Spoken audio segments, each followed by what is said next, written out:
அன்பின் ஆண்டவரே, இந்த நல்ல மாலை வேளைக்காக ஸ்தோத்திரம். நாங்கள் உம்மோடு ஐக்கியப்படுவதற்கு நீர் கொடுத்திருக்கிற வேத புஸ்தகத்துக்காக நன்றி. வேத வசனங்களின் ஆழங்களை பார்க்கும்படி எங்களுடைய கண்களை திறந்து தர வேண்டும் என்று இயேசுவின் மூலம் ஜெபிக்கிறோம் பிதாவே, ஆமென். அமர்வோம். இருந்தவாறு தலை தாழ்த்தி ஜெபிப்போம். நேற்று நடந்த ஃப்ளைட் ஆக்சிடெண்ட் 200க்கு அதிகமான பேர் மரித்திருக்கிறார். ஒருவேளை இது ஒரு பயங்கரமான நிகழ்ச்சி.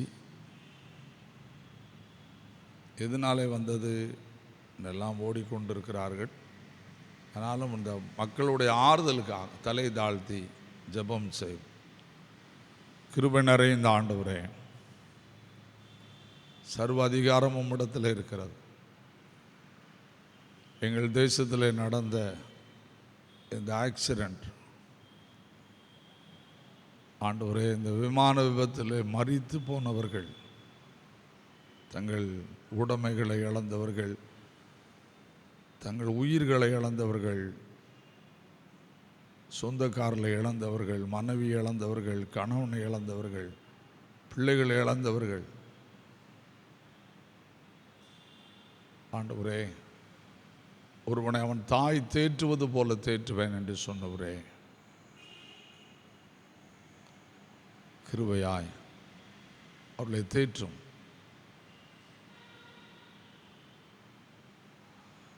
எங்கள் வாழ்வு உம்முடைய கரத்தில் இருக்கிறது என்பதை உணர்ந்து கொள்ளவும், இயேசு வரும்போது நாங்கள் எல்லாரும் ஒன்றாய் வாழ்வோம் என்று அறிந்து கொள்ளவும் தைரியத்தையும் நம்பிக்கையும் தாரும். ஆண்டவரே, எங்கள் அரசாங்கம் அதற்காக எடுக்கிற முயற்சிகளில் கிருபை கூட இருந்து நடத்தட்டும். ஆசீர்வதியும். இயேசுவின் மூலம் ஜெபிக்கிறோம் பிதாவே, ஆமென். மாலை வேளைக்காக ஆண்டவருக்கு நன்றி சொல்லுகிறோம். வந்திருக்கிறவங்களை யாவரையும் இயேசு கிறிஸ்துவின் நாமத்தினாலே வாழ்த்துகிறேன். லூக்கா எழுதின சுவிசேஷம் 5ஆம் அதிகாரத்தை நாம் திருப்பிக் கொள்வோம். பல கோணங்களில் நாம் இந்த செய்தியை கேட்டிருப்போம். பல பிரசங்கமார்கள் இதை அடிக்கடி பேசுவார்கள். நான் கூடுமான மட்டும் முதலாவது எங்கேயாவது ஒரு ஆலயத்தில் காலை 5 மணி ஜெபம் அப்படி நான் போவேனானால் இந்த பகுதியை தான் நான் மேக்சிமம் எடுப்பேன். அதிகமாக என்னுடைய வாழ்க்கையில் அதிகாலை ஜெபத்துக்கு இதையும் யோவான் 20ஆம் அதிகாரத்தில் அதிகாலை நடந்த சம்பவத்தையும் நான் அடிக்கடி எடுத்தது உண்டு. ஆனால் இன்று இதை ஒரு அதிசயம் அல்லது அற்புதம் என்ற நிலையிலே எடுக்க வேண்டும் என்று நான் தியானித்த போது ஆண்டவர் எனக்குள்ளே உணர்த்தின காரியம் என்னவென்றால், மனிதனுடைய முயற்சிகள் வீண், கடவுளுடைய திட்டம் மட்டும் நிலை நிற்கும். அதுதான் இந்த அற்புதத்துக்கு நான் இந்த நாளில் கொடுக்கிற தலைப்பு. மனிதனுடைய முயற்சிகள் எல்லாம் வீணாகிவிடும். முயற்சி செய்வார் இகழ்ச்சி அடையார் என்று சொல்லுவோம். நம்பிக்கை இருந்தால் முன்னேறி விடலாம் என்று சொல்லுவோம்.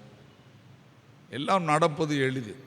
ஆனால் மனிதனுக்கும் தேவனுக்கும் உள்ள உறவிலே, மனிதனுக்கும் தேவனுக்கும் கடவுளுக்கும் உள்ள உறவிலே ஒரு மனிதனை ஆண்டவர் தனக்காக தெரிந்து கொண்டாரானால் அதன் பின்பு அவனுடைய முயற்சி ஒன்றுமே இந்த உலகத்திலே செயல்படாது.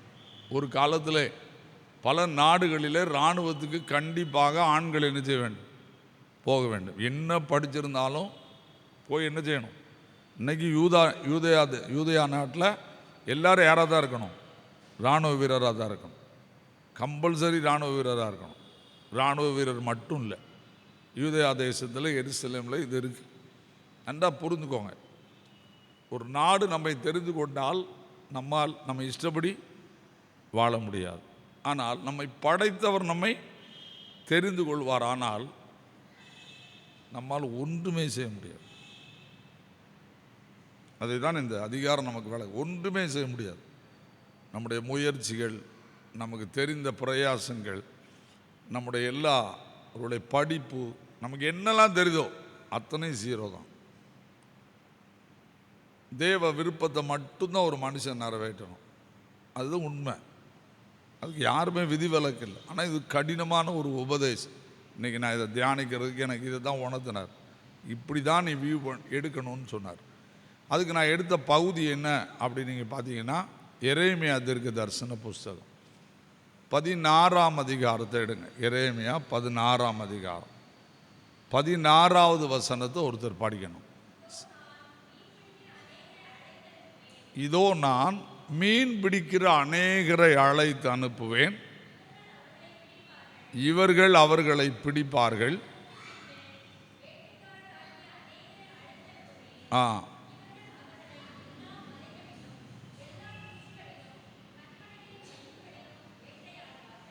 இஸ்ரவேல் ஜனங்களுடைய அழிவு கொடுமையாய் ஆரம்பித்து விட்டது. நீங்கள் அந்த அதிகாரத்தை முழுவதும் படிப்பீர்களானால் உங்களுக்கு சற்று வேதனையாக இருக்கும்.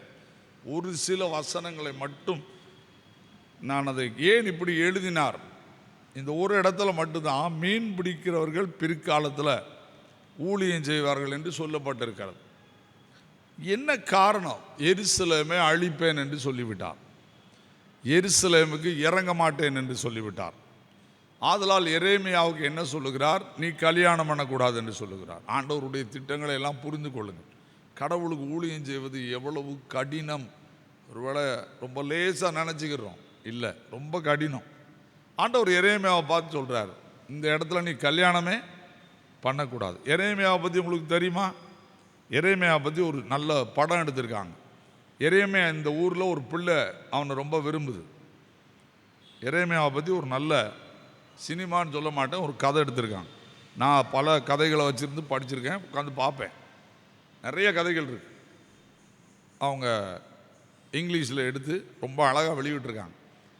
அதில் நீங்கள் பார்த்தீங்கன்னா, எரேமியாவை ஒரு பெண் விரும்புவா, அவள் கல்யாணம் பண்ணணும்பா, இவன் சரிம்பான். அப்போ தான் ஆண்டவர் சொல்லுவார், நீ என்ன செய்யக்கூடாது சொல்லுங்கள், கல்யாணம் பண்ணக்கூடாது அப்படிம்பார். அப்படி பண்ணக்கூடாதுன்னு சொல்லியும் அவள் கேட்க மாட்டான். இவன் கடவுளுடைய வார்த்தையை நம்புவான், அழுவான், உருளுவான், கதறுவான், ஊழியத்தை விட்டுட்டு போகலான்னு நினைப்பான். அந்த டைமில் ஆண்டவர் என்ன பண்ணுவார்னா, அவனோட பேசி பார்ப்பார். அவனுடைய மனைவி அவனை விரும்பினவனா ஒருத்தன் கத்தியால் குத்தி கொன்றுவான். இவன் கண் முன்னால் அது நடக்கும்.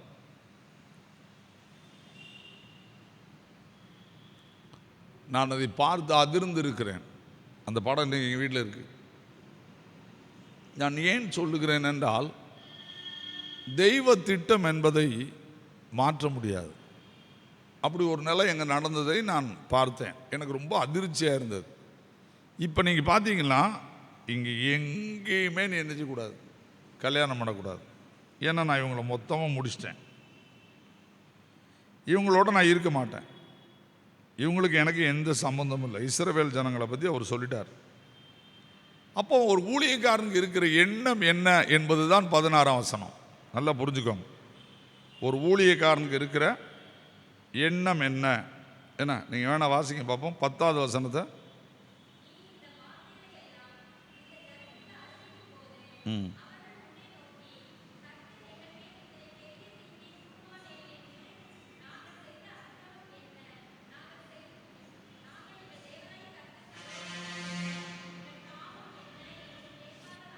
நீ இப்படி சொல்றியப்பா, நாங்கள் என்ன அநியாயம் பண்ணோம், நாங்கள் என்ன அக்கிரம் பண்ணோம், இப்படியா பிரசங்கம் பண்ணுற? அன்னைக்கு இப்படிப்பட்டவங்க நிறைய பேர் இருந்திருக்காங்க. அப்படி கேட்பாங்க, கேட்காமலாம் இருக்க மாட்டாங்க. ஏன்னா அவங்களுக்கு கேட்குறதுக்கு நான் ரைட்ஸ் கொடுத்துருக்கேன். பிரசங்கியாருக்கு எவ்வளோ ரைட்ஸ் இருக்கோ அதே மாதிரி கேட்குறவங்களுக்கு ரைட்ஸ் இருக்குது. அப்படி கேட்பாங்க. சரி, அதை பற்றி அவர் கவலையப்படலை. புரிதா? நீ என்ன பண்ணு, நான் கண்டிப்பாக இதை செய்தே தீருவேன், என்ன, நான் செய்யாமல் விட மாட்டேன். நீங்கள் என்னை விட்டுட்டு வேறு கடவுளர்களை தேடிட்டீங்க அப்படின்னு சொல்லிட்டு தான் அவனுக்கு என்ன இருக்குது. அப்போ நம்ம ஏன் ஊழியம் செய்யணும்? இந்த எண்ணம் இருக்குமா இருக்காதா? எல்லாரையும் அழிக்க போகிறாரு, பின்ன எதுக்கு ஊழியம்? உங்களுக்கு அப்படி மைண்ட் இருக்கான்னு தெரியாது. எல்லாரையும் அழிக்க போகிறேன்னு சொன்ன பிறகு பின்ன என்ன ஊழியம்? நம்ம பாட்டுக்கு என்ன செய்ய வேண்டியதானே, கிளம்ப வேண்டியதானே. எல்லாரையும் அழிக்க போகிறேன்னு ஆண்டவர் சொல்கிறார். கடவுள் சொல்லுவதின் அர்த்தம் என்ன என்று புரியாமல் நம்ம நிறையா நேரம் உலக பிரகாரமாக அவரோட சண்டை போடுவோம். அவர் ஏன் சொல்கிறார் அப்படின்னா, என்ன நீ வேதனைப்படுத்துகிற? வேதத்தில் 3 காரியத்தை நான் உங்களோட சொன்னேன்னா, சில நேரம் நான் ஜெபம் பண்ணும்போது எனக்கு ஆண்டவர் இதை காமிப்பார். ஒரு நாள் என்கிட்ட ஆண்டவர் கேட்டார், சோதம் கோபால நான் அழிக்க முன்னால் என்ன பண்ணேன் சொல்லு. உன் பாவம் எங்கே வந்துட்டு பரலோகத்துக்கு வந்து நான் என்ன பண்ணேன்? நேரே ஆபிரகாம்கிட்ட தான் போனேன். யார்கிட்ட போகல, நேரே சோதமுக்கு போகல, ஆபிரகாம்கிட்ட போய் ஜெபம் பண்ணேன், கேட்டேன். அவன் என்ன சொன்னான்? கடைசியில் 10 நீதிமான் இருந்தால் அழிப்பியறான்னு கேட்டான். ஏன்னா அவனுக்கு யார் மேலே பாசம் இருக்கு? லோத்து மேலே பாசம் இருக்கு.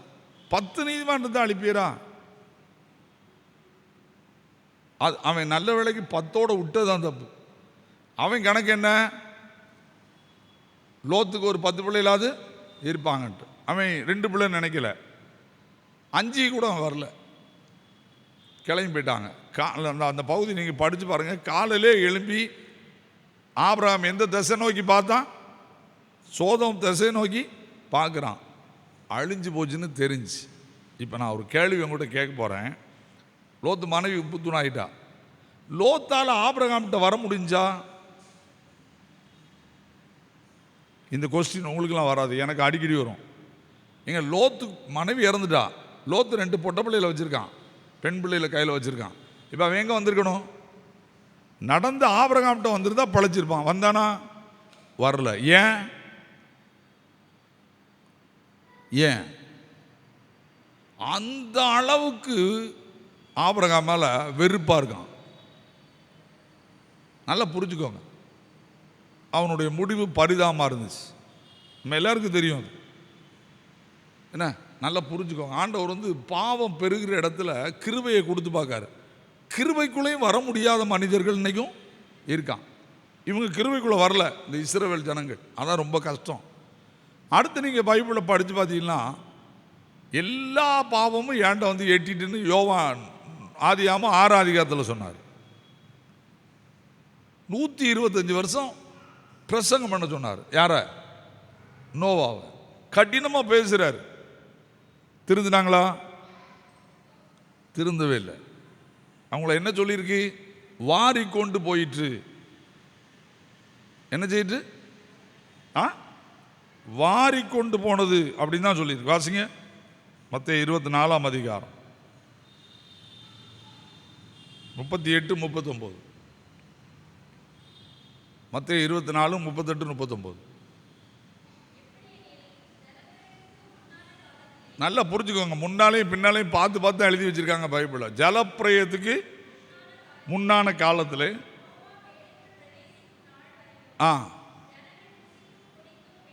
புசித்தார்கள், குடித்தார்கள், பெண் கொண்டார்கள். என்னதுங்க? வாரி கொண்டு போக மட்டும் உணராதிருந்தார்கள். அப்படியே மனுஷகுமார் வரும் நாட்களிலும் நடக்கும்.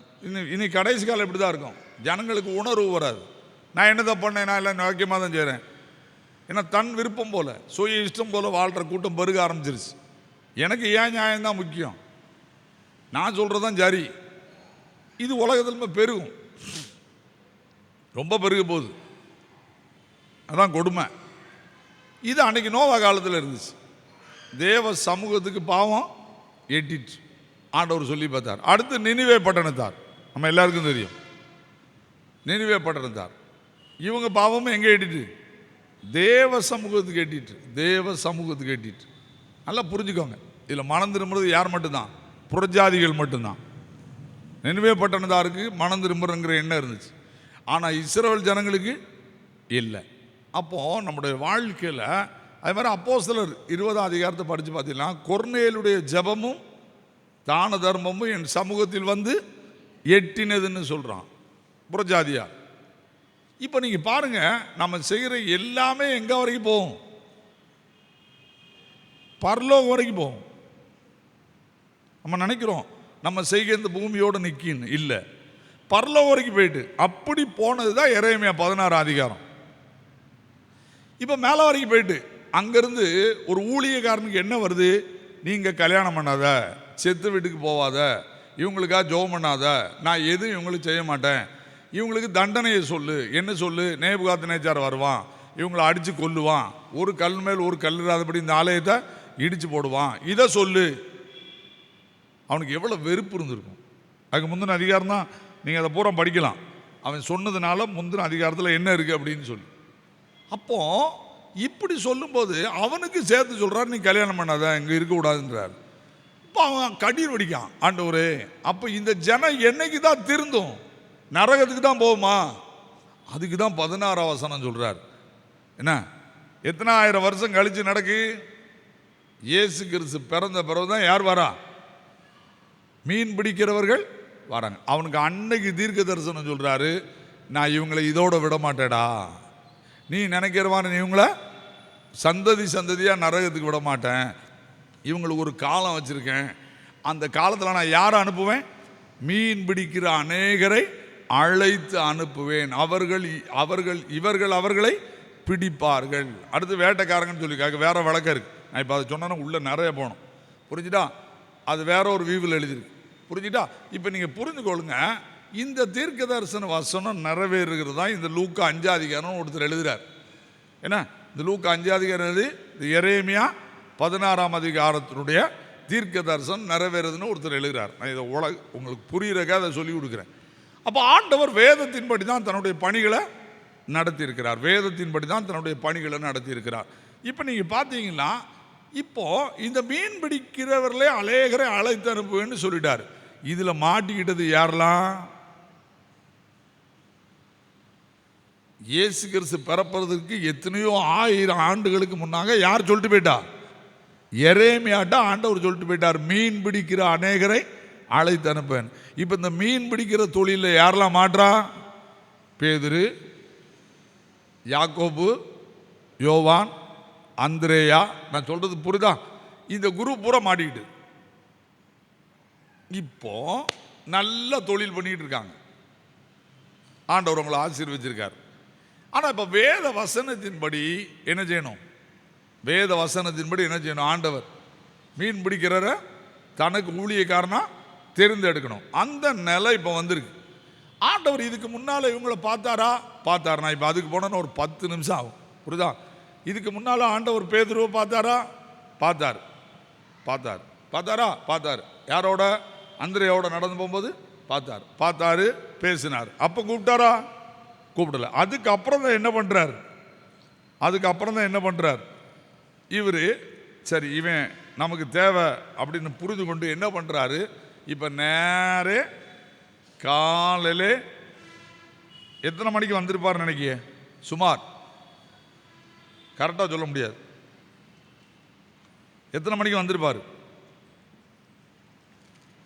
சத்தமே வர மாட்டேங்கி. எத்தனை மணிக்கு ஆண்டவர் வந்திருப்பார்? ஒரு 5 மணிக்கு மீன் எடுப்பாங்க. நீங்கள் கடற்கரைக்கு போயிருந்தா தெரியும், நான் அடிக்கடி போனாள். புரியுது? 4:30 மணிலேருந்து மீன் கிட்டத்தட்ட வர ஆரம்பிச்சிடும், புரிஞ்சுட்டா? இப்போ இவர் ஒரு 5 மணிக்கு வந்திருப்பார்.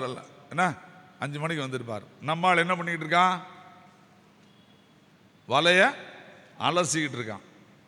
இவன் மட்டும்தான் மீன் பிடிச்சிருப்பானா? வேற யாரும் மீன் பிடிச்சிருப்பாங்களா?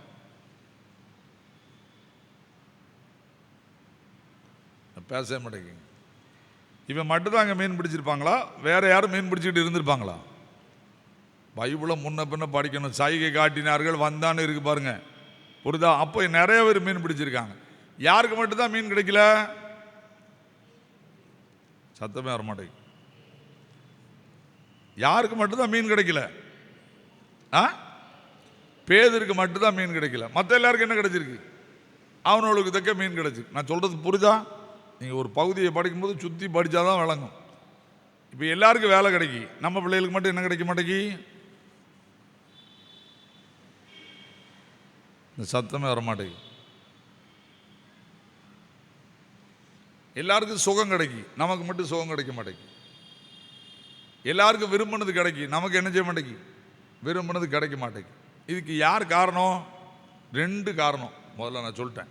நான் ஒன்றை மட்டும் காரணம்னு சொல்லவே முடியாது. முதல்ல பாவம் ஒரு காரணம். எரேமியா 5:25 படிங்க. இதை நான் சொல்லாமல் பிரசங்கம் பண்ணேன்னா பிரசங்கம் ஒப்பிராது. எரேமியா, உங்கள் அக்கிரமங்கள் இவைகளை உங்களுக்கு விலக்கி, உங்களுக்கு பாவங்கள் உங்களுக்கு எதை வர விடாது, நன்மையை வர ஒட்டாது. இதை முதல்ல படிச்சுக்கோங்க சொல்லிட்டேன். இயேசு கிறிஸ்துவை தவிர பாவங்களை மன்னிக்க உலகத்தில் யாருக்கும் அதிகாரம் இல்லை. அப்போ என் வாழ்க்கையில் நிறைவான நன்மை வேணும், ஆண்டவர் தர்ற நன்மை வேணும். எல்லாருக்கும் நன்மை கிடைக்கும். அவர் நல்லோர் மேலும் தீயோர் மேலும் சூரியனை உதைக்க, அது வேற. அவருக்கு கொடுக்குற நன்மை கிடையாது, அது அவங்க படித்து முன்னேறாங்க, அது வேற. தேவனிடத்திலிருந்து சில நன்மை வேணும்னா, இயேசு கிறிஸ்துவிடத்தில் நன்மை வேணும்னா அவர் முதலாவது நம்மளை கழுவணும், ரட்சிப்பு வரணும், மனம் திரும்புதல் வந்திருக்கணும். என்ன, பாவம் நமக்கு ஆண்டவருக்கு இடையில நிற்கக்கூடாது. நின்னா எது வராது, நன்மை வரும். என்ன நன்மை வரும் தெரியுமா? ரோமர் 12ஆம் அதிகாரம், அதையும் சொல்லிடுறேன். ரோமர் 12ஆம் அதிகாரம் 1-2 வசனத்தை வாசிங்க. ரோமர் 12ஆம் அதிகாரம் 1-2 வசனம். அப்படி இருக்க சகோதரரே, நீங்கள் உங்கள் சரீரங்களை பரிசுத்தமும் தேவனுக்கு பிரியமுமான ஜீவ பலியாக ஒப்பு கொடுக்க வேண்டும் என்று தேவனுடைய இரக்கங்களை முன்னிட்டு உங்களை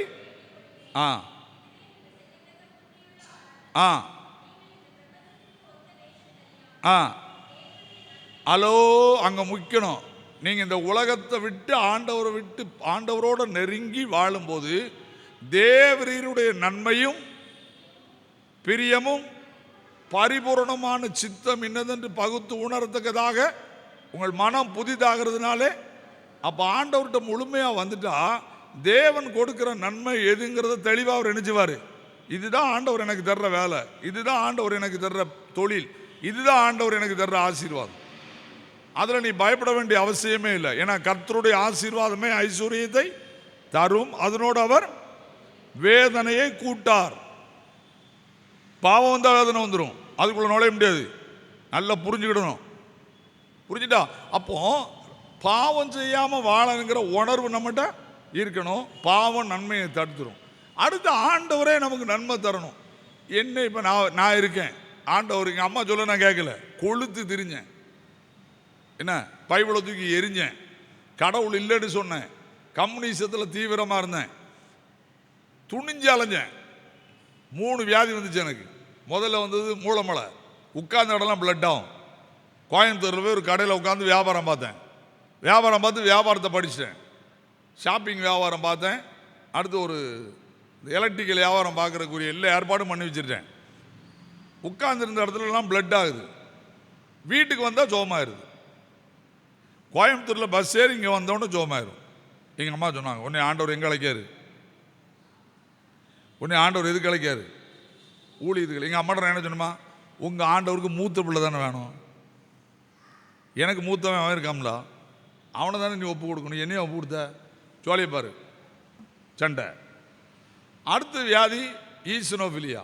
எனக்கு ஆர்டர் என்ன தெரியுமா, ஃபேனு கீழே நான் படுக்கக்கூடாது. இதில் அவ்வளவும் என்னதோ இருக்குன்ட்டானுவ. மூக்கில் என்ன வரும், சளி தூந்திட்டே இல்லையணும். அவர் சொன்னார், கவரை போட்டுட்டாலன்னாரு டாக்டர். நான் சொன்னேன், இது என்ன மனுஷன் ராப்பால சுற்றிட்டு அலைவான், நான் சொல்கிறது உங்களுக்கு புரியுதா? 2வது வியாதி. 3வது டைஃபாய்டு. டக்குன்னு வந்துச்சு. ஒரு நாள் சும்மா பேசிக்கிட்டு இருந்தேன், சளி பிடிச்ச மாதிரி இருந்துச்சு, காய்ச்சல் டைஃபாய்டு. டைஃபாய்டுனா பார்த்தீங்கன்னா உடம்பு அப்படி இப்படி வந்துருச்சு. நான் அப்போ டைப் ரைட்டிங் படிச்சுட்டு இருக்கேன். எஸ்எல்சி முடிச்சுட்டு காலேஜுக்கு போக மாட்டேன், கடை தான் வைக்க விட மாட்டேன்ட்டு டைப் ரைட்டிங் படிச்சுட்டு இருக்கேன். என்னை கூப்பிட்டு டாக்டர் சொன்னார், கையை வச்சு எந்த வேலையும் நீ செய்யக்கூடாது, ஹார்ட் அவ்வளோ வீக்காக இருக்குது, டைஃபாய்டுனால ரொம்ப வீக் ஆகிட்டா, படுத்துருன்னாரு.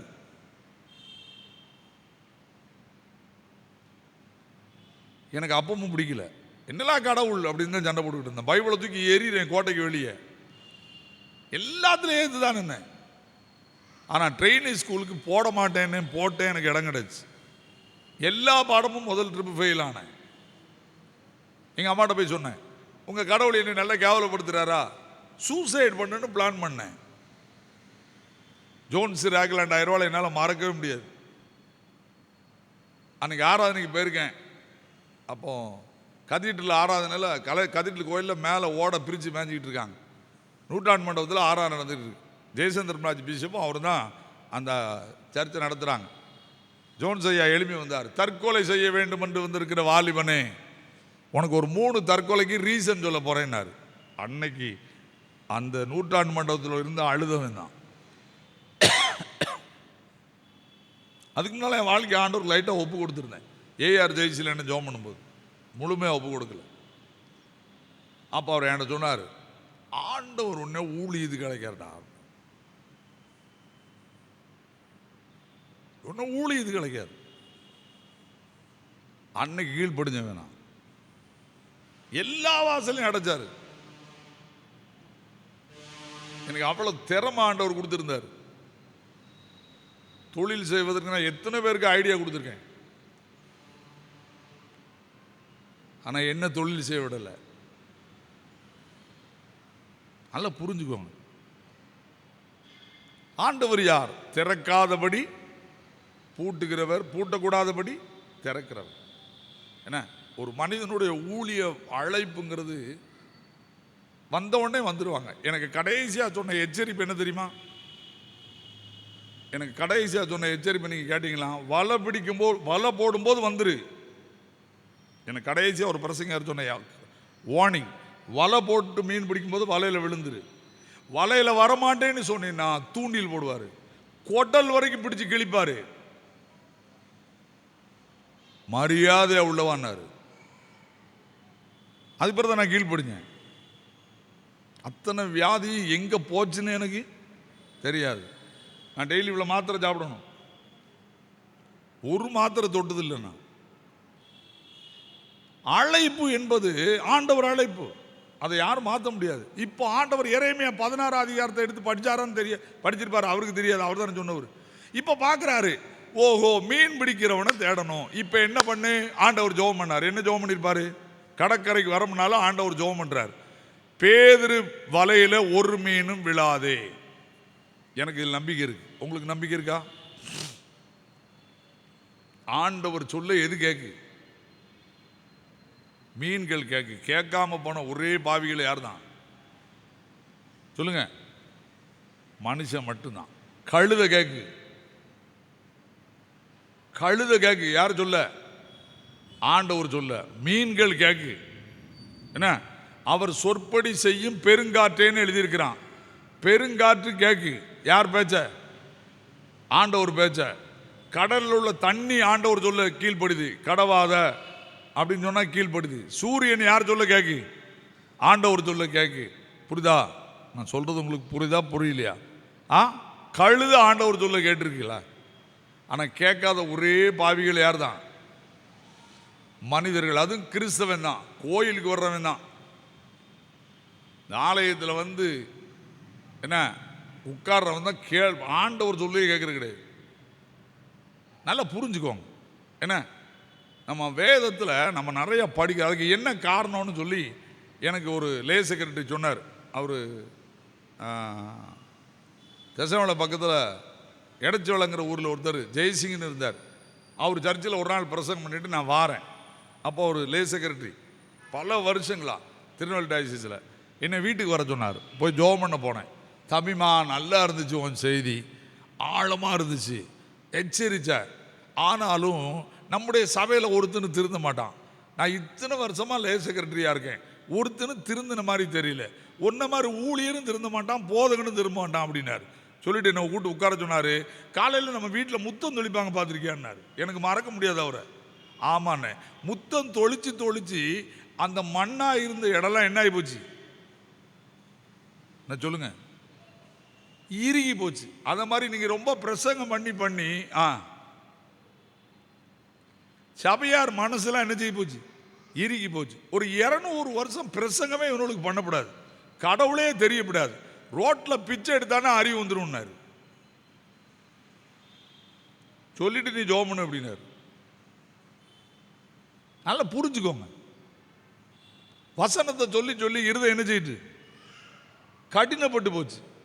இதானே இதானே அது நம்மளை நியாயம் தீர்க்குங்கிற பயமே நமக்கு இல்லை. இப்போ நீங்க பாருங்க, ஆண்டவர் ஜெபம் பண்றாரு யார்கிட்ட? பிதாட்ட. ஆண்டவரே, எரேமியா 16 படி நான் ஊழியத்துக்கு இப்போ யாரை கூப்பிட போறேன்? பேதுருவை கூப்பிட போறேன். இவன் சும்மா கூப்பிட்டா வரமாட்டான். இவன் சும்மா கூப்பிட்டா வரமாட்டான். அதனால நான் இவனுக்கு முதல்ல செக் வைக்க. என்ன செக்கு? இவன் வேலையில மட்டும் என்ன விழப்படாது? மீன் விழப்படாது. என்ன? இப்ப பாருங்க, ஆண்டவர் இவனுக்கா பண்ண ஜெபத்தை கேட்டார். உங்க வாழ்க்கையில இது நடக்காம இருக்கா? வேலைக்கு அலைஞ்சு கிடைக்க மாட்டேங்கா? முற்கோபம் வருதா? உங்க வாழ்க்கை கண்ணீர் வடிக்கலா? திரும்ப திரும்ப சொல்றேன், ஆண்டவர் நம்முடைய ஜெபத்துக்கு பதில் தர சில நேரம் மறுப்பார். நான் பலமுறை மறுக்கப்பட்டவன். ஊழியத்துக்கு வந்த பிறகு என் வாழ்க்கையில நிம்மதி கிடைச்சி. நான் ஒழுங்கா அன்னைக்கு படிச்சிருப்பேன்னா, அன்னைக்கு நான் ஆண்டவருடைய வார்த்தையை கேட்டு பைபிள் காலேஜ் போயிருப்பேன்னா, இன்னைக்கு நான் தமிழ்நாட்டில் இருக்க மாட்டேன். அவ்வளவு தூரம் உயர போயிருப்பேன். வாசிக்க பார்ப்போம். யோவான் எழுதின நிருபம் 5ஆம் அதிகாரம். யோவான் எழுதின நிருபம் 1 யோவான் 5ஆம் அதிகாரம். 5ஆம் அதிகாரம் வாசிங்க. என்ன? 14, 15 வாசிங்க பார்ப்போம். 1 யோவான் 5, 14, 15. நாம் எதையாகிலும் அவருடைய சித்தத்தின்படி கேட்டால் அவர் நமக்கு செவி கொடுக்கிறார் என்பதே அவரை பற்றி நாம் கொண்டிருக்கிற. அப்ப நான் ஜெபம் பண்ணும் போது எனக்கு ஜெபம் பண்றதுக்கு தைரியம் வரணும்னா நான் எதுபடி கேட்கணும்? சத்தம் போட்டு சொல்லுங்க. அவருடைய விருப்பத்தின்படி கேட்கணும். அடுத்த வசனம். ஆ ஆ ஆ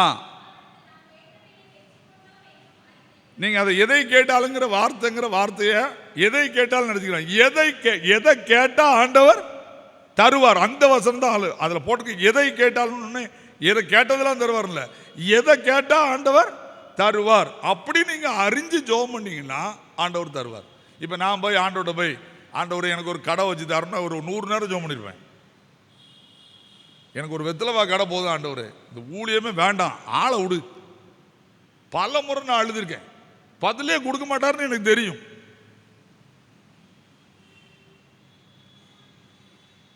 தெளிவா தெரியும். நல்லா புரிஞ்சுக்கோங்க. என்னை எதுக்குன்னு அழைச்சிட்டாரு? ஊழியத்துக்குன்னு.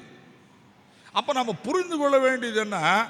இப்ப பேதுருக்கு என்ன சொன்னாலும் நடக்காது. இப்ப பேதுரு அங்க என்ன விண்ணப்பம் பண்றான்னு பார்த்துருவோம்.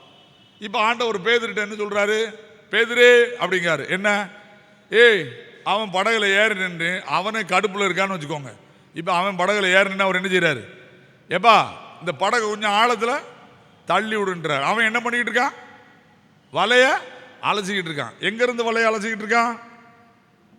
எங்க இருந்து வலைய அலசிக்கிட்டு இருக்கான்? எங்க இருந்து வலைய அலசுவான் தெரியுமா? கரையில இருந்தா படகுல இருந்தா?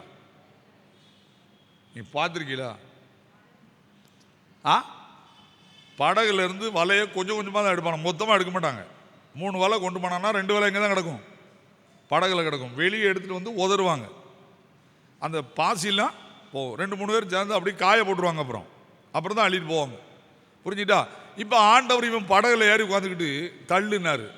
கடுப்பு வந்திருக்குமா? உங்களுக்கு ஒரு பஸ் இல்லை, டென்ஷன்ல நிற்கிய. ஏகா பஸ்ஸுக்கா போறீங்கன்னு கேட்டால் உங்களுக்கு எப்படி இருக்கும்? அவன் அடுத்தாப்புல சொல்லுவான், இன்னைக்கு ஒரு பஸ் நிற்காது, அந்த ஊரில் ஒரு ஃபங்க்ஷன், நீங்கள் வேற ஏதாவது ஒரு வழியை பாப்பா உன் ஜோலியை பாரு. நான் சொல்றது புரியுதா? நம்ம காரியம் நடக்காட்டாலே நமக்கு என்னதான் வரும்? ஹலோ, சிந்தனை வராது, டென்ஷன் தான் வரும். அவனுக்கு டென்ஷன்ல தான் இருந்திருப்பான். இப்போ ஆண்டவர் அவன்கிட்ட பேதுருன்னே கூப்பிடுறாரு. அவன் படகுல ஏறிட்டு கூப்பிடுறாரு. ஏன்னா இவன் தானே அவருக்கு வேணும், மற்ற ஒருத்தனையும் பற்றி அவருக்கு கவலைப்படலை. இப்போ அவன் என்ன செய்யறான்? தள்ளுறான். அவர் பிரசங்கம் பண்றார். எத்தனை மணிக்கு பிரசங்கம் பண்றாரு? 3ஆம் வசனத்தை பாருங்க. அவர் போதகம் பண்ணினார். படவில் உட்கார்ந்து ஜனங்களுக்கு சத்தப்பட சொல்லுங்க. அவர் படகை தள்ளி விட சொன்னாரு. இப்ப அவர் என்ன செய்தாரு? படகுல உட்கார்ந்துக்கிட்டு மீன் பிடிக்கிற அத்தனை பேருக்கும் போதகம் பண்ணிட்டு இருக்காரு. எங்க காலையில் 5 மணிக்கு போதகம் பண்ணா உங்களுக்கு எப்படி இருக்கும்? காலையில் 5 மணிக்கு போதகம் பண்ணால் எப்படி இருக்கும்? உள்ளதை சொல்லணும். கடலில் வேற காற்று அடிச்சுக்கிட்டு இருக்கு. ஏய் ஜால மீன் தரியா, வாழை மீன் தரியா அப்படின்னு 4 பேர் சத்தம் போட்டுக்கிட்டு இருப்பான். ஆண்டவர் யாரு? சூழல் பார்க்குற ஆண்டவர் கிடையாது. நம்ம தான் சூழல் பார்ப்போம். ஐயா ஒரு 10 நிமிஷத்தில் முடிச்சுருங்கய்யா, நம்ம ஒரு 15 நிமிஷத்தில் முடிச்சுங்க, நம்ம தான் சூழல் பார்ப்போம். ஆண்டவர் ஒரு நாளும் பேக்ரவுண்ட் பார்த்து பணியை செய்ய மாட்டார். அவர் டியூட்டியை செய்யறதுக்கு எந்த இடத்துலையும் அவர் தயங்க மாட்டார். நீங்கள் ஆண்டோட இதை படிக்கணும். நீங்கள் சபையில் நிறைய பேர் இதை படிக்க மாட்டேங்காங்க.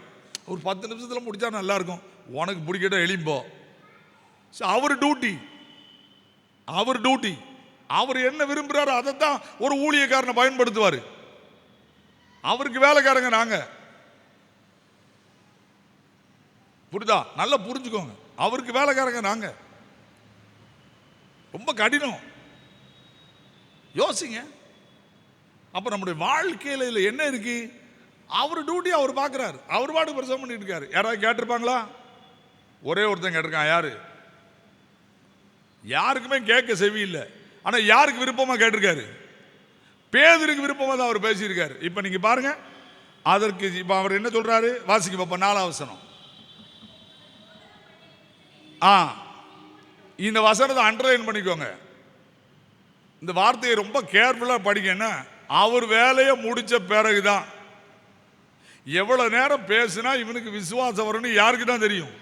அவருக்கு தான் தெரியும். போதகம் பண்ணி முடித்த பின்பு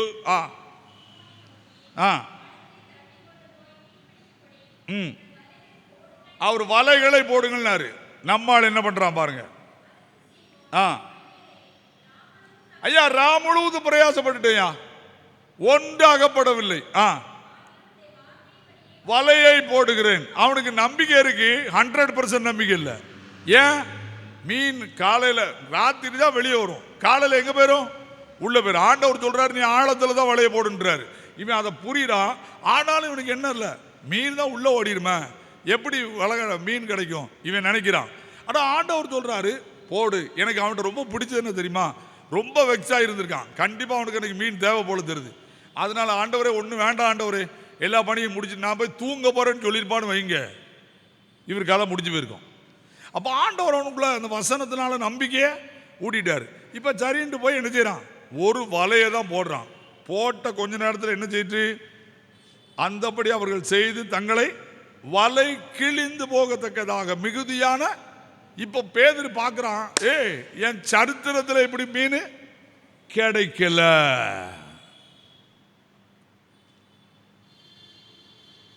இதுக்கு முன்னால் உள்ளவெல்லாம் மீன் எடுத்துக்கிட்டு இருக்கான், அவனுக்கு இவ்வளவு மீன் கிடைக்கல. இவனுக்கு மட்டும் எவ்வளவு கிடைச்சிருக்கு? சத்தம் போட்டு சொல்லணும். நீ ஒழுங்கா ஆண்டவர் வார்த்தையை கீழ்ப்படிஞ்சான்னு வைய, என் தேவன் தம்முடைய ஐஸ்வரியத்தின்படி உங்கள் குறைகள் எல்லாம் கிறிஸ்து இயேசுவுக்குள் மகிமையா நிறைவாக்குவார் தான் இருக்கு. கடவுளுக்கு முதல்ல 100% கீழ்ப்படி. கடவுள் சொல்றதுக்கு, ஆண்டவர் சொல்றதுக்கு கீழ்ப்படி. ஆண்டவர் சொன்னாதான் காரியம் நடக்கும். நீங்க 5 லட்சம் டாக்டரேட் படிச்சாலும் சரி, தூக்கி குப்பையில எரிஞ்சிட்டு போயிருவான். நீங்க 5 லட்சம் படிக்கலாம், தூக்கி வெளியே போட்டு எரிஞ்சிடுவான். ஆண்டவர் முடியாண்டாரா? முடியாதான். மனுஷ தயவு யார் கையில இருக்கு? கர்த்தர் கையில தான் இருக்கு. இது புரிய மாட்டேங்குது. நம்ம கோயிலுக்கு வரோம், எதுக்கு ஆலயம், எதுக்கு ஆண்டவர்? என் வாழ்க்கையை நடத்தவும் அவரால் முடியும், அழிக்கவும் அவரால் முடியும். நான் போன வாரம் தானே சொன்னேன், 1 சாமுவேல் 2:7 தரித்திரம் அடைய செய்கிறவரும் ஐஸ்வர்யம் அடைய பண்ணவரும் அவர் தான்.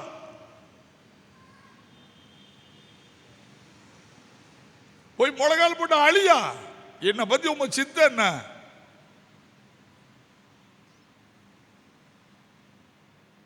பேதுரு கண்டுபிடிச்சிட்டான். இப்ப அவன் என்ன பண்றான்? நீங்க பாத்தீங்களா, எனக்கு ரொம்ப பிடிச்சிருக்கு. என்ன, இப்ப அவன் உள்ள போறான், மீன் இழுக்க முடியல, சுத்தி சைகை காட்டுறான். அவ்வளவு வந்துட்டானுங்க. எத்தனை படகு? 2 படகுகள். ஒரு வலையில எத்தனை படகு? 2 படகு. அமிழத்தக்கதான மீன்களை பிடிச்சார்கள். இப்போ அவனுக்கு என்ன வந்துட்டு? பிரமிப்பு வந்துட்டு. என்ன வந்துட்டு? அந்த வார்த்தையை ரொம்ப அழகா கொடுத்துருக்கான் பாருங்க 9ஆம் வசனத்தில். பிரமிப்பு. இந்த கம்பெனியில் உங்களுக்கு வேலை கிடைச்சிருச்சா? நான் சமீபத்தில் எனக்கு ஒரு தங்கச்சி ஃபோன் பண்ணான். அவள் தமிழ் மீடியத்தில் படித்தவா, இங்கிலீஷ் அந்தளவுக்கு நாலேஜ் வராது. என்னடா காலையில் எழும்பினோடனே ஆண்டவர் அவள் கோயம்புத்தூர்னு ஃபோன் பண்ணுவான், நீ அவளோட பேசு அப்படின்னார்.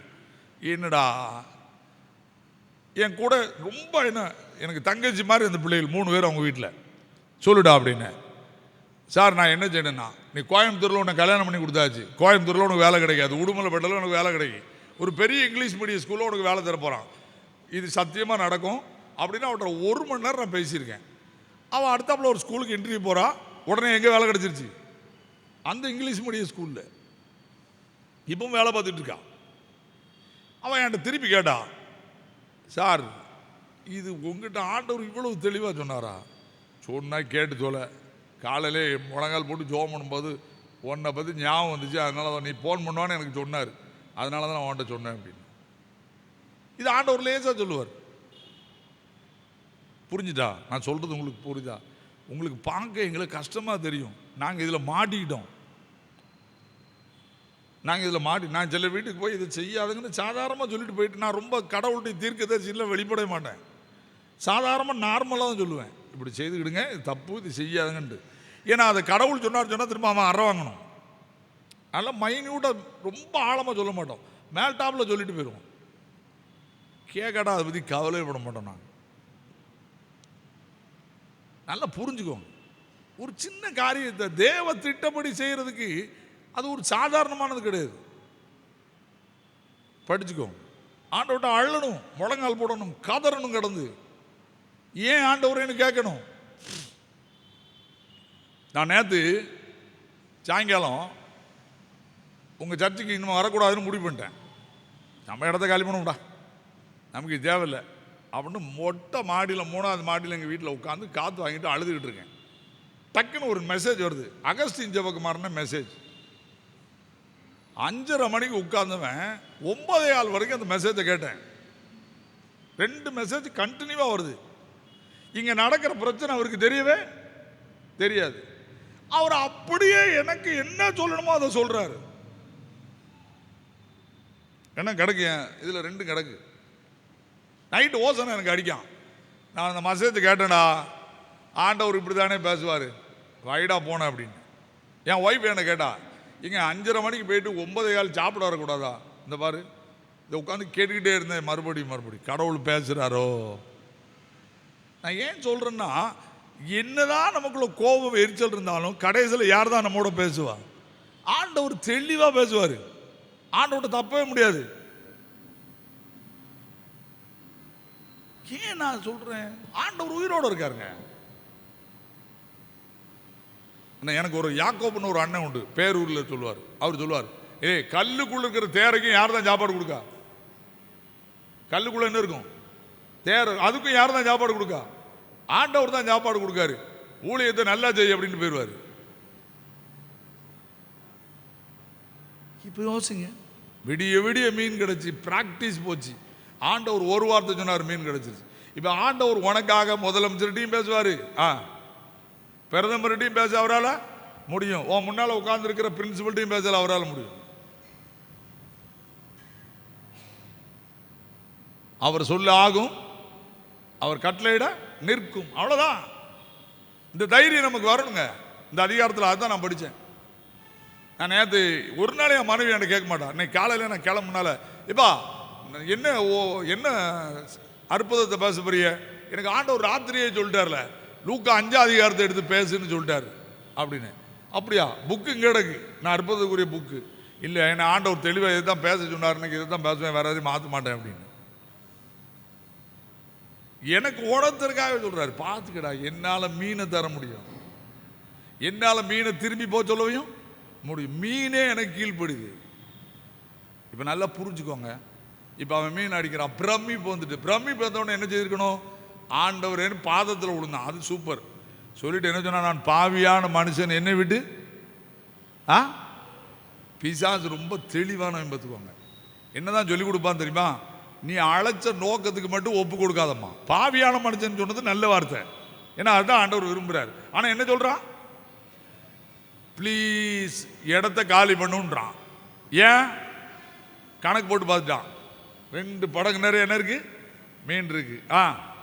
அப்படி விற்று அப்படி சூப்பராக செலவழிச்சா ஒரு 2 மாதத்துக்கு என்ன ஓடும், செலவு ஓடுன்னு பிளானை போட்டுருப்பான் பொழுது. ஆண்டவர் அமைதி என்னன்னார், அப்படியா மகனே அப்படின்னார். இப்போ நீங்கள் பாருங்க, சீமோனுக்கு கூட்டாளியான செபதேயின் குமாரராகிய யாக்கோபும் யோவானும் அந்தபடியே பிரமித்தார்கள்.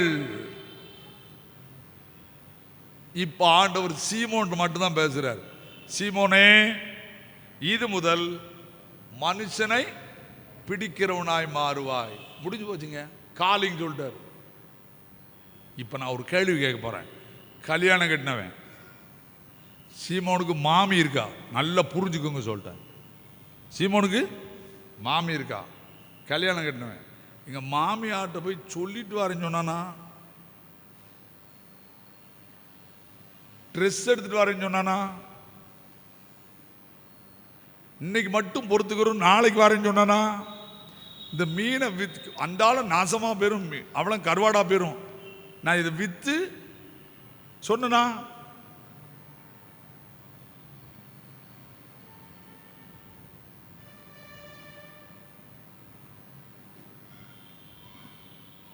நம்ம என்னெல்லாம் சொல்லுவோம்? நம்ம என்னெல்லாம் சொல்லுவோம்? என்னெல்லாம் சொல்ல முடியுமோ அவ்வளவும் சொல்லுவோம். ஏன்னா நமக்கு ஆண்டவரை பற்றி என்ன இல்லை, இன்னும் நம்பிக்கையே வரல. சரியா? அதனால் ஒன்றே ஒன்று சொல்கிறேன், ஆண்டவர் எதிர்பார்க்குறார். பயப்படாத, நான் உன் கூட இருக்கிறேன். உன்னை அழைச்சிருக்காரா? அந்த அழைப்பில் தைரியமாக இரு. என்ன அழைப்பில் தைரியமாக இரு. ஆண்டவர் நம்மோட கூட இருக்கிறார். இதில் ஒரு வசனம் வரும், நான் மறந்துட்டேன். என்ன வாசிங்க, கண்டுபிடிச்சிட்டேன். கலாத்தியர் 1ஆம் அதிகாரம் 15-16 வாசிங்க, முடிக்கிறேன். ரொம்ப அருமையான வசனம். கலாத்தியர் 1ஆம் அதிகாரம் 15-16. 15-16. கலாத்தியர் 1:15-16. அவன் என்ன எழுதுறான் பாருங்க. என் தாயின் வயிற்றில் இருந்தது முதல் என்னை பிரித்தெடுத்து கிருபையினால் தம்முடைய கிருபையினால் அழைத்த தேவன்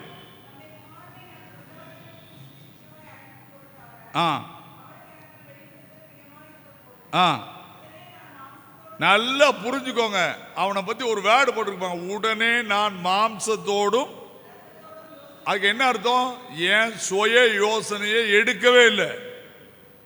மீனை வித்துட்டு வரேன், அம்மாட்ட சொல்லிட்டு வரேன், மாமியாட்ட சொல்லிட்டு வரேன், பெஞ்சாயிட்ட சொல்லிட்டு வரேன், வலையை கழுத்திட்டு வரேன். நோ,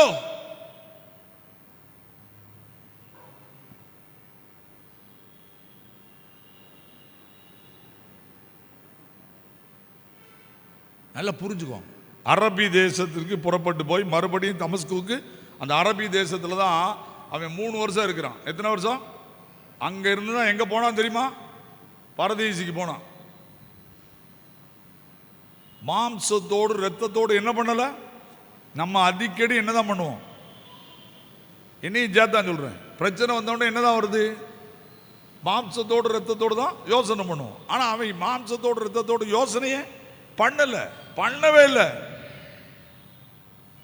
நம்முடைய வாழ்க்கையிலும் பிள்ளைகள் வாழ்க்கையில குடும்ப வாழ்க்கையில குறை இருக்கா, பிரச்சனை இருக்கா, எதோட யோசனை பண்ணாத. மாம்சத்தை இரத்தத்தோடு யோசனை பண்ணாம தேவ பாதத்தில் உட்கார்ந்து நீர் சொல்றதை செய்கிறேன், கர்த்தாவே சொல்லும், நீங்க அதை செய்து பாருங்க. வாழ்க்கையில நான் உங்களை திரும்ப திரும்ப சொல்றேன், கர்த்தர் உனக்கு முன்னே போகிறவர், உன்னை சுற்றிலும் உனக்கு பாதுகாப்பாக இருக்கிறவர். உனக்கு முன்னே சென்று கோணலானவைகளை செவ்வையாக்குவேன். புரியுதா? உனக்கு முன்னே சென்று ஜெயம் கொடுக்கிறவர் முன் செல்லுகிறார், தடைகளை நீக்கி போடுகிறவர் முன் செல்லுகிறார். இது அவர் சொன்னபடி அப்படியே செய்துட்டா நமக்கு முன்னால யார் போயிருவா? அவர் போயிருவாரு. மீதி அவர் பார்த்துக்கிடுவார். கண்களை மூடுவோமா, தலை தாழ்த்துவோமா, ஆண்டோட ஒப்பு கொடுப்போமா? ஆண்டவரே, எங்கள் வாழ்வு உம்முடைய கரத்தில். நாங்கள் மாம்சத்தோடு இரத்தத்தோடு யோசனை பண்ணுகிறவர்கள். என்னதான் இருந்தாலும் பிரச்சனைன்னு வந்த உன்னை விட்டுட்டு ஓடிடுவோமா? நமக்கு எதுக்கு இந்த பிரச்சனை அப்படிங்கிற எண்ணம் வரத்தான் செய்யும். ஏன்னா நாம் மனிதர்கள். ஆனால் மறுபடியும் தேவன் சித்தத்துக்கு விட்டு கொடு. இயேசு அதை தான் ஜெபம் பண்ணார். இந்த பாத்திரம் என்னை விட்டு நீங்க கூடுமானால் நீங்கும்படி செய்யும். ஆகிலும் என் சித்தத்தின்படி அல்ல, உம்முடைய சித்தத்தின்படி கடவுதுன்னு ஒப்புக்கொடு. ஆண்டவருடைய சித்தத்துக்கு ஒப்புக்கொடு. ஆண்டவர் தலைகீழ மாற்றக்கூடியவர். கிருபை நிறைந்த ஆண்டவரே, இந்த நல்ல இரவுக்காக ஸ்தோத்திரம். எங்கள் விருப்பங்களை நாங்கள் நிறைவேற்றி மாம்சத்தோடு இரத்தத்தோடு யோசனை பண்ணி இந்த உலகத்திலே நாங்கள் ஒன்றுமில்லாமல் போய்விடுவோம். ஆனால் மாம்சத்தோடு இரத்தத்தோடு யோசனை பண்ணாமல் இயேசு சொன்னதை கேட்டு வருவோமானால் நீர் ஜெயம் கொடுக்கிறவராக எங்களுக்கு முன் செல்வீர். நிச்சயமாய் கர்த்தராகிய இயேசுவின் நாமத்தினாலே ஜெயம் கொடுக்கிற தேவனுக்கு ஸ்தோத்திரம் என்று அறிந்து கொள்ள எங்களுக்கு உதவி செய்வீர். அப்படியே செய்ய போகிறீர். பேதுருவை பயன்படுத்தினது போல எங்களையும் ஒவ்வொருவரையும் பயன்படுத்தி ஆசீர்வதியும். இயேசுவின் மூலம் ஜெபிக்கிறோம் பிதாவே, ஆமென்.